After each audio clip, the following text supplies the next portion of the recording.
Hola, hola, ¿qué tal a toda la gente, toda la fanaticada de Fútbol Rebelde Ecuador que nos acompaña y nos hace el aguante como cada martes? Estamos en el tercer capítulo de este segmento que hemos lanzado, justamente un poco una retrospectiva histórica, hablar un poco de fútbol también, que es lo que nos gusta a nosotros, la Enciclopedia Rebelde, comentando un poco sobre lo que bueno, en este caso estamos haciendo los álbumes del Mundial, y aprovecho justamente en agradecerle a Julito que nos presta su colección del álbum del Mundial para hacer este esfuerzo. Y bueno, estamos hablando sobre la historia de los mundiales a partir del álbum. Así que bienvenidos nuevamente a este capítulo. Ñañito, qué gusto saludarte nuevamente. ¿Cómo estás? Muchas gracias, bienvenido. Gracias a ustedes y bienvenidos de nuevo al programa. Bienvenidos a la Enciclopedia Rebelde. Enciclopedia Rebelde. El día de hoy vamos a tener mucha información. El día de hoy sí nos vamos a demorar un poco más. Porque vamos divirtiendo. Como decía el Control Master, es que está cerca, ya ustedes ya casi nacieron ahí. Claro. Un saludo también al Control Master que nos hace el aguante siempre. Saludos. No se olviden de seguirnos en todas las redes: Facebook, Twitter, Instagram, YouTube. Salimos en todos lados. Vengan, denle like, comente, vengan, conversen con nosotros, porque el día de hoy vamos a hablar de Argentina 78. Argentina 78, estamos nuevamente les avisamos, estamos haciendo una retrospectiva de los mundiales, de la historia de los mundiales, de todo lo que fue el torneo, figuras, hechos históricos, porque hay mucho que contar también, y justamente por eso estamos hablando del Mundial de Argentina 78. En primera instancia, un álbum muy bonito, bueno, ya también mejorando tipográficamente, ¿no? El diseño también, ya con la Copa del Mundo, como les habíamos dicho, desde el Mundial del 74, la Copa de Jules Rimet ya no era el trofeo oficial y fue la Copa del Mundo que la conocemos hasta ahora y que estará vigente hasta el 2038, cuando aquí en la base se complete el número de campeones hasta el 2038. Está pensado justamente por eso. Veamos qué hace la FIFA, si saca un nuevo trofeo como tal, pero bueno, está por acá. O 34 si gana Arabia Saudita y toca darle de vuelta. Ajá, como cuando uno jugaba, ¿te acuerdas de ese juego? Los países que lanzaban la pelota. Sí.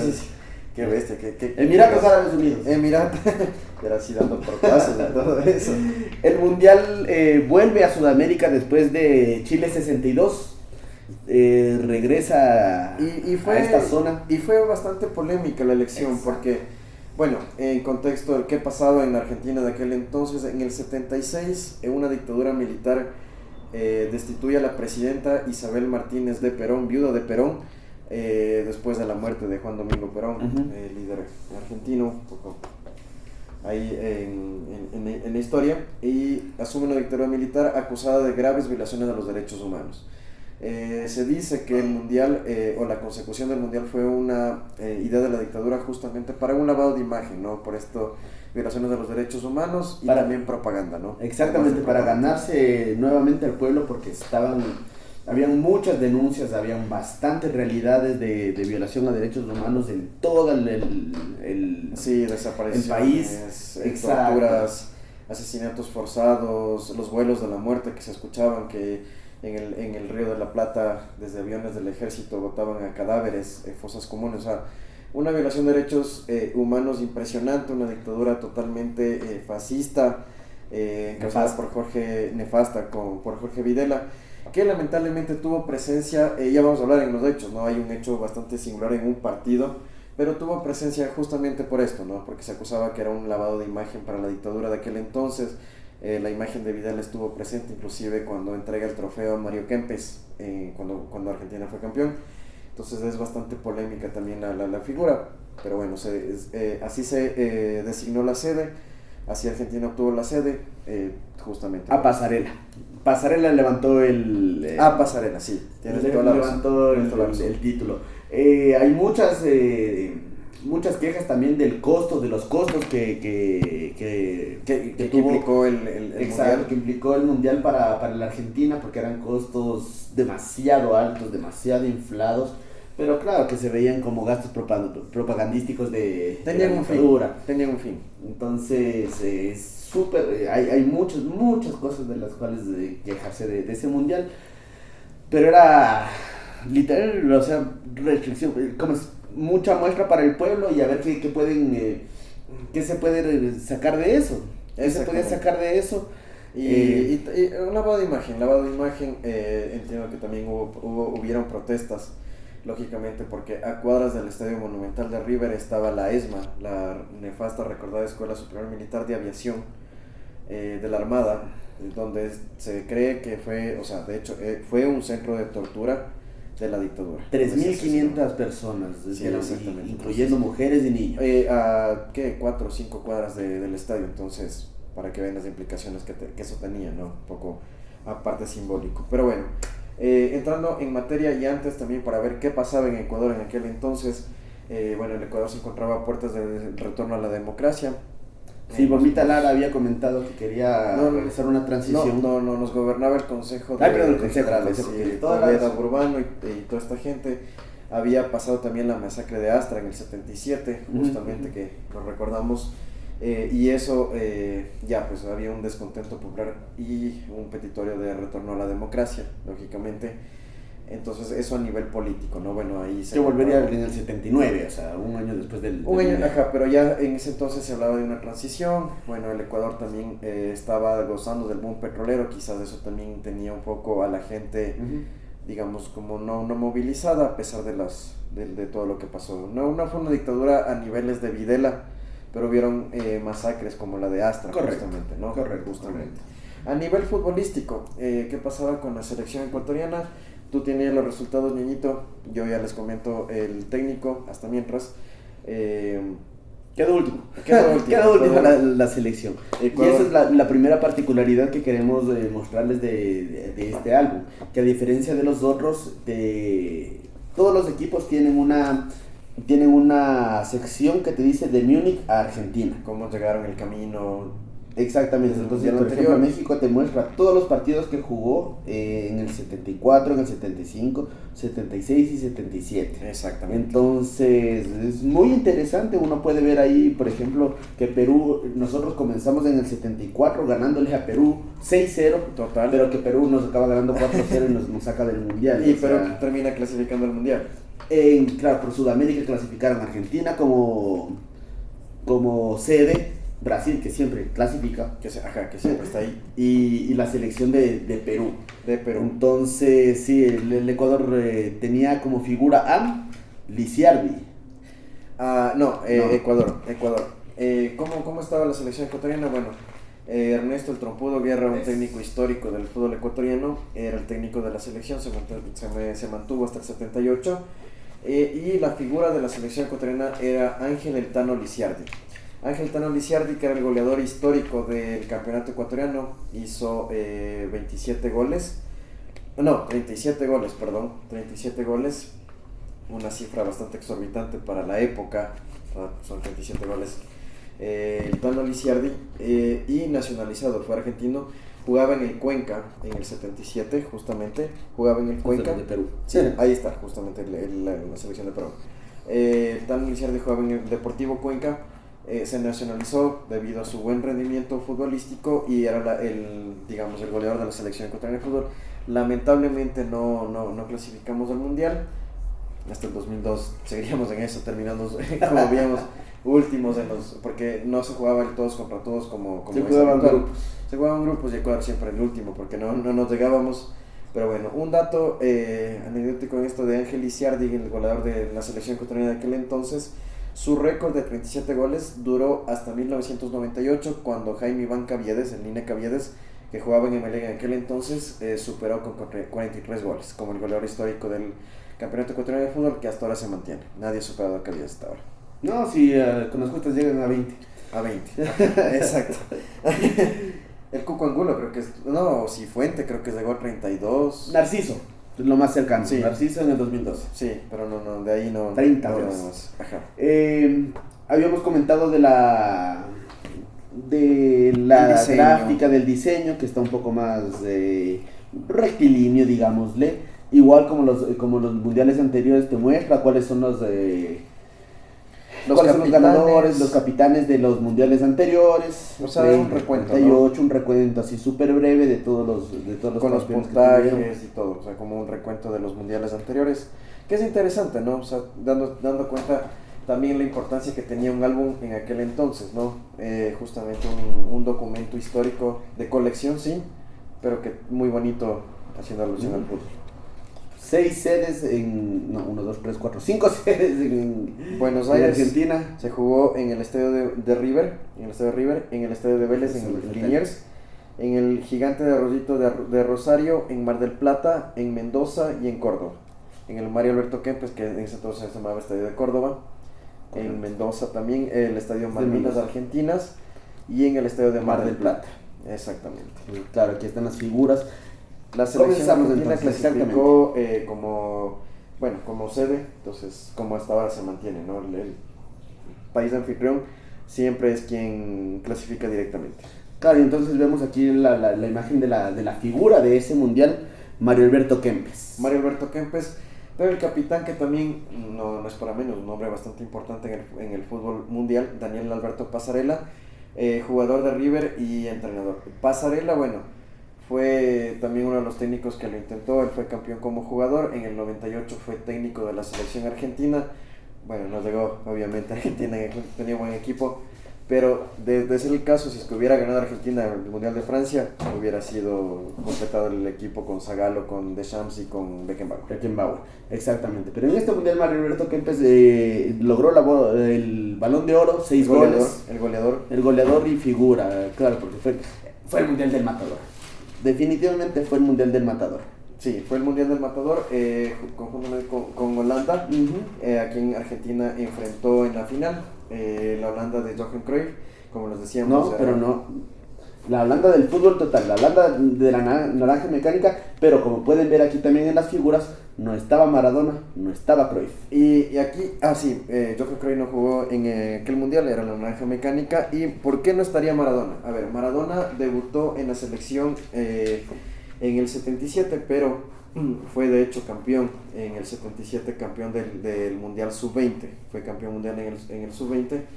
Pero por la edad, Maradona no llegó. Tenía 17 años. 17 años, el técnico César Luis Menotti no consideró que sea convocado en aquel entonces. Fíjate la comparación con el mundial previo, con el álbum del mundial previo. Claro que sí. Que tienes las figuras, el arquero, la figura de Paolo Rossi, pero no tienes, por ejemplo, de nuevo al director técnico.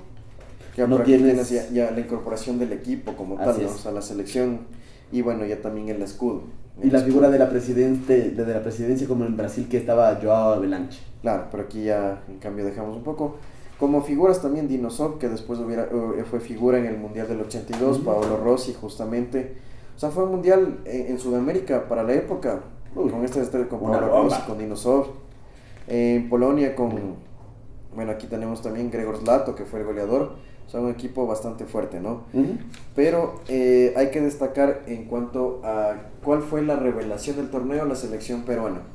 La selección peruana, y aquí vamos al hecho que les íbamos a contar, todo lo que fue justamente para mantener la organización de este mundial y para que sea perfecto, y un lavado de imagen también desde la dictadura. La selección peruana fue la selección revelación del torneo. Tenía figuras como Teófilo Cubillas, como Héctor Chumpitaz, como el mismo Juan Carlos Oblitas, que luego fue director técnico acá en Liga de Quito, y Ramón Quiroga, el arquero argentino nacionalizado peruano, que después jugó en Barcelona en el 82, jugó en Barcelona, aquí en el Ecuador.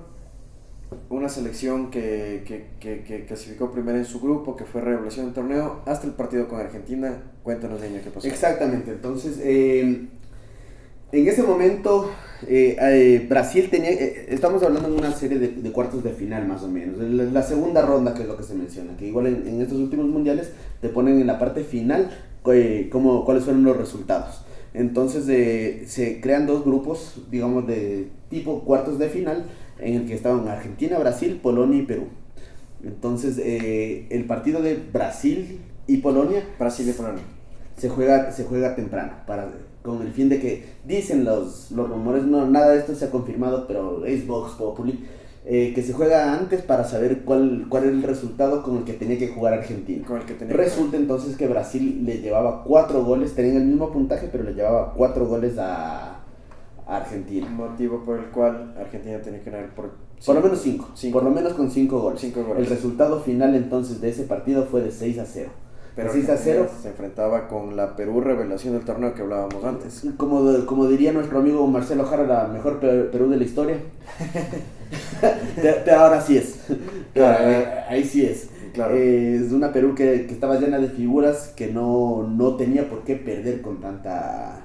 con tanto volumen. Con ese marcador, ¿no? Pero lamentablemente los hechos pasaron en el partido Argentina-Perú. Perú perdió 6-0. Exactamente, Perú entonces perdió como 6-0. pueden ver, bueno, no sé si se puede ver, pero los primeros de grupo clasificaban a la final. Entonces, y aquí Brasil e Italia Ajá. llegaron al tercer puesto, donde Brasil ganó 2-1, y Argentina y Holanda, como habíamos comentado, llegaron a la final. A la gran final. Todavía se llamaba Holanda, no era Países Bajos en esa época. Exactamente.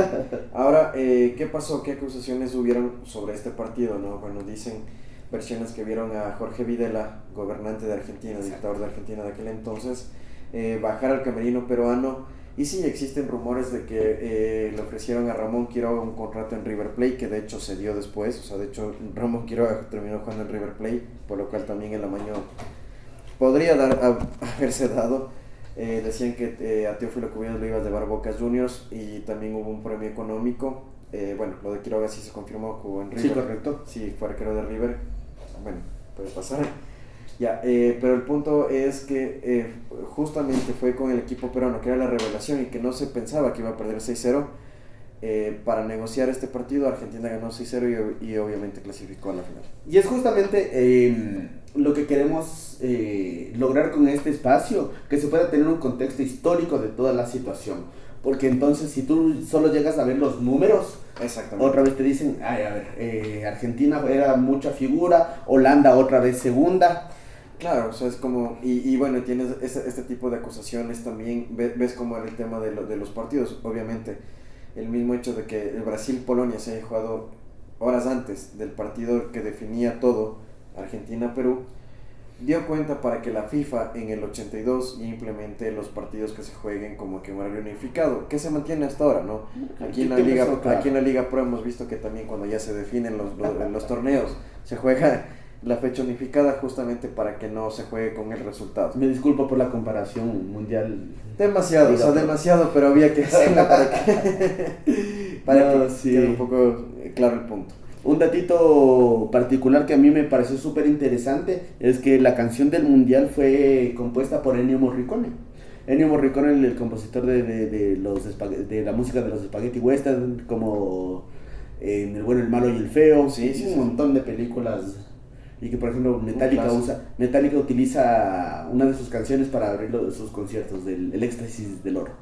Vemos, o sea, estéticamente, en este tipo de cosas también como que en detalles había como que un mayor cuidado del mundial, ¿no? O sea, como que era ese tipo de cosas. Obviando, lógicamente, la crítica necesaria a cómo fue organizado este mundial, quién lo organizó y las implicaciones sociales que tuvo de paso, ¿no? Argentina 78. Exactamente, que eso, o sea, nos encantaría hablar de la figura descollante que fue Mario Alberto Kempes, que tenemos aquí atrás en imágenes del fútbol, que maravilloso, que seguía jugando Holanda, que todavía continuaba como la naranja mecánica, pero todo esto siempre va a estar envuelto en esta cobertura de la dictadura, exactamente, de la dictadura y de todo el poder que empezaba a ejercer más bien Joao Havelange, a nivel social, a nivel de relaciones internacionales, y que luego, más bien ahorita hay bastantes documentales que te hablan de los temas. De todas las implicaciones sociales que hubo alrededor de este Mundial de Argentina. Y de Joao Havelange me refería. Y también de Joao Havelange, y bueno, no, Joao Havelange, una figura, genio y figura del fútbol mundial, quizás fue quien decidió cómo se llevaba el fútbol hasta el que le conocemos ahora, ¿no? El Mundial de Francia 98 con 32 equipos, las reglas FIFA que estableció, pero bueno, también acusaciones de por medio. Él también salió Joao Havelange con acusaciones con su sobrino Ricardo Teixeira de la Corporación Brasileña de Fútbol. Y bueno, Maradona mismo lo decía, es un waterpolista, y decía que era demasiado corrupto, y se verificó con todo lo que pasó y tal. Entonces, aquí también un punto, ¿no? el mundial en Sudamérica. Después de Argentina 78 volvimos a tener sede en Brasil. Brasil 2014. Brasil 2014.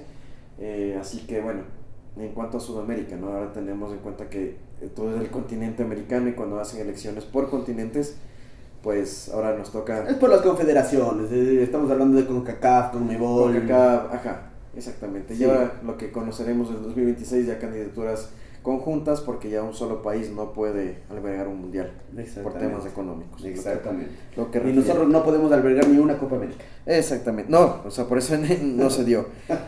Para ir cerrando, como datos adicionales, la mascota fue Gauchito, no sé si está por acá. No está, no ya está la busqué. Gauchito, pero bueno, la mascota es un niño, justamente por eso Gauchito, con la camiseta argentina, con la pantaloneta, con el uniforme y su sombrero gaucho, haciendo también ilusión a la parte de la pampa argentina, ¿no? Correcto. El balón fue elaborado por Adidas, que era el auspiciante principal, se llamaba Tango, justamente por la implicación argentina, Tango. Y que es un modelo que tuvo duración de unos 5 mundiales, los siguientes se llamaban Tango, tal, dos Tango nomás. dos. España también se llamaba Tango. Sí. Ajá, Tango España 82, pero Tango fue el mundial, el balón del mundial. Eso como dato adicional. Ya dijimos, la final fue el Monumental de River Plate. Y eso en cuanto a Argentina 78. Así es. Entonces, de nuevo, muchísimas gracias por su atención. Si nos equivocamos en algún dato, ven, comenten, díganos si quieren que hablemos de otros temas. Y de nuevo, Fútbol Rebelde es un espacio abierto para que vengan y conversen si quieren aportarnos, si tienen alguna memorabilia, si tienen alguna camiseta, algún balón que nos quieran traer. El tema, caramba. Esta es mi casa, es su casa, y mis álbumes son mis álbumes. Así, hasta ahí nomás. Disculparán la molestia. Ajá. Eso, agradecerles siempre por este espacio también, Enciclopedia Rebelde, le hacen ustedes. Comenten, difundan, también participen, como dijo el Julito, si es que desean que hablemos de algún tema en específico que también puede ser un hecho histórico como tal, ya saben, aquí estamos con Fútbol Rebelde. Y esto fue el tercer capítulo de la Enciclopedia Rebelde. Volveremos con el cuarto, con la perspectiva del Mundial España 82. Así que nos vemos en el próximo programa. Muchísimas gracias, Control Master, y muchísimas gracias, gente. Un saludo. Esa es.